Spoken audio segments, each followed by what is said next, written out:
അങ്ങനെ ഏവരും കാത്തിരുന്ന ദിവസം ആ മുഹൂർത്തം ഇന്ന് നടന്നു കഴിഞ്ഞു. സംസ്ഥാനത്തെ 6 കോർപ്പറേഷനുകളിൽ മേയറായി കഴിഞ്ഞു.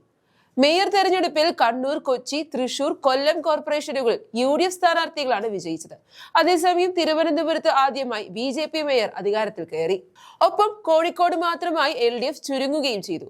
മേയർമാരോടൊപ്പം ഡെപ്യൂട്ടി മേയർ, വൈസ് ചെയർപേഴ്സൺ എന്നിവരുടെ തിരഞ്ഞെടുപ്പും നടന്നു.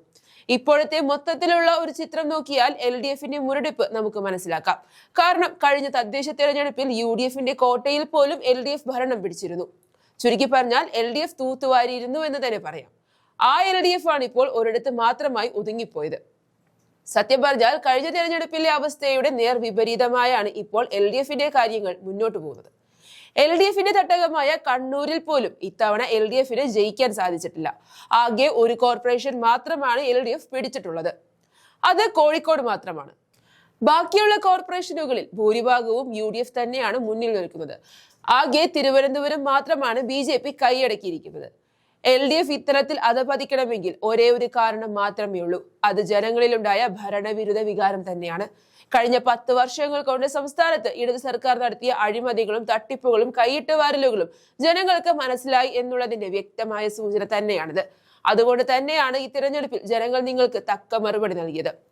ഇനി ആരൊക്കെയാണ് സംസ്ഥാനത്തെ പുതിയ മേയർമാരെന്ന് നോക്കാം. കഴിഞ്ഞ തിരഞ്ഞെടുപ്പിൽ UDFന്റെ കോട്ടയായ കൊച്ചി കോർപ്പറേഷൻ ഭരിച്ചിരുന്നത് CPM ആയിരുന്നു. എന്നാൽ ഇപ്പോഴിതാ ഇടതുമുന്നണിയുടെ പക്കൽ നിന്ന് ഭരണം തിരിച്ചുപിടിച്ച UDFന്റെ പുതിയ മേയറായി എത്തിയിരിക്കുന്നത് അഡ്വക്കേറ്റ് VK മിനിമോളാണ്. വമ്പിച്ച ഭൂരിപക്ഷത്തോടെയാണ് UDF എറണാകുളത്ത് ഇപ്പോൾ ഭരണം പിടിച്ചിരിക്കുന്നത്. 76 അംഗ കൗൺസിലിൽ സ്വതന്ത്രന്റെ വോട്ട് ഉൾപ്പെടെ 48 വോട്ട് നേടിയാണ് മിനിമോൾ മേയർ തെരഞ്ഞെടുപ്പിൽ വിജയിച്ചത്. ലീഗ് അംഗം TK അഷ്റഫ് ആണ് മേയർ സ്ഥാനത്തേക്ക് മിനിമോളുടെ പേര് നിർദ്ദേശിച്ചത്. അതേസമയം LDFിൽ നിന്നും അധികാരം തിരിച്ചുപിടിച്ച തൃശൂർ കോർപ്പറേഷനിൽ UDFന്റെ മേയർ സ്ഥാനാർത്ഥി ഡോക്ടർ നിജി ജസ്റ്റിൻ വിജയിച്ചു. 35 വോട്ട് നേടിയാണ് നിജി ജസ്റ്റിൻ തൃശൂർ മേയറായി തിരഞ്ഞെടുക്കപ്പെട്ടത്. മേയർ സ്ഥാനാർത്ഥിത്വത്തിനെതിരെ പ്രതിഷേധം ഉന്നയിച്ച ലാലി ജെയിംസിന്റെ വോട്ടും കോൺഗ്രസിന് തന്നെയാണ് ലഭിച്ചത് എന്നുള്ളത് ശ്രദ്ധേയമായ കാര്യമാണ്. 2 സ്വതന്ത്ര കൗൺസിലറുടെ വോട്ടും കോൺഗ്രസിന് ലഭിച്ചു. കോൺഗ്രസ് ജില്ലാ വൈസ് പ്രസിഡന്റ് ആണ് ഗൈനക്കോളജിസ്റ്റ് ആയ നിജി. കിഴക്കുംപാട്ടുകര ഡിവിഷനിൽ നിന്നായിരുന്നു നിജിയുടെ വിജയം. 56 അംഗ തൃശൂർ കോർപ്പറേഷനിൽ 33 സീറ്റാണ് UDF നേടിയത്. കണ്ണൂർ കോർപ്പറേഷൻ മേയറായി കോൺഗ്രസിലെ അഡ്വക്കേറ്റ് T ഇന്ദിരയെ തിരഞ്ഞെടുക്കപ്പെട്ടു. പയ്യാമ്പലം ഡിവിഷനിൽ നിന്നാണ് ഇന്ദിര വിജയിച്ചത്. മുസ്ലിം ലീഗിലെ KP താഹിറാണ് P ഇന്ദിരയുടെ പേര് നിർദ്ദേശിച്ചത്. ഇന്ദിരയ്ക്ക് 36 വോട്ടാണ് മേയർ തെരഞ്ഞെടുപ്പിൽ ലഭിച്ചത്. ഒപ്പം കൊല്ലം കോർപ്പറേഷൻ മേയറായി AK ഹഫീസിനെ തിരഞ്ഞെടുത്തു. ഇടതുകോട്ടയായിരുന്ന കൊല്ലം പിടിച്ചെടുത്ത UDF സ്ഥാനാർത്ഥിയായിരുന്നു AK ഹഫീസ്. കൊല്ലം കോർപ്പറേഷനിലെ ആദ്യ UDF മേയറാണ് AK ഹഫീസ് എന്ന പ്രത്യേകതയുമുണ്ട്.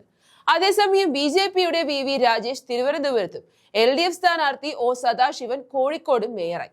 ഇങ്ങനെ മൊത്തത്തിൽ നോക്കുമ്പോൾ LDFന്റെ തകർച്ചയും UDFന്റെ മുന്നേറ്റവുമാണ് നമുക്ക് കാണാൻ സാധിക്കുന്നത്. ഇത്തരത്തിൽ LDF അധപതിച്ചു നിൽക്കുമ്പോൾ ഇനി വരുന്ന നിയമസഭാ തിരഞ്ഞെടുപ്പിലും ഇത് പ്രതിഫലിക്കുമെന്ന് ഉറപ്പാണ്.